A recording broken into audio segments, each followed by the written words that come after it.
വയനാട് മുള്ളൻകൊല്ലിയിൽ കൂട്ടം തെറ്റി വന്ന കുട്ടിയാനയെ RRT സംഘം പിടികൂടി.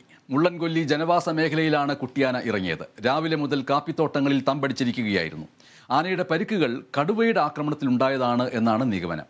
കുട്ടിയാനയെ തോൽപ്പെട്ടിയിലേക്ക് മാറ്റും.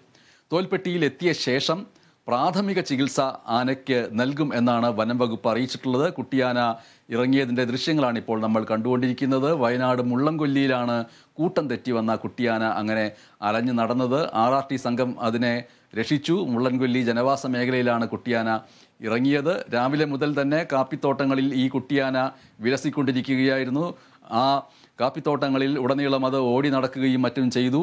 ചില സമയത്ത് താൻ കൂട്ടം തെറ്റിയതാണ് എന്ന് മറന്നു തന്നെ കളിക്കാനും മറ്റും ശ്രമിച്ചു. പിന്നീട് പരിഭ്രാന്തനായി ഓടുകയും ചെയ്തു. പരിഭ്രാന്തനായാണോ പരിഭ്രാന്തയായാണോ ആണാണോ പെണ്ണാണോ എന്ന് അറിയില്ലല്ലോ. എന്തായാലും കുട്ടിയാനയെ RRT സംഘം രക്ഷിച്ച് മാറ്റിയിരിക്കുന്നു.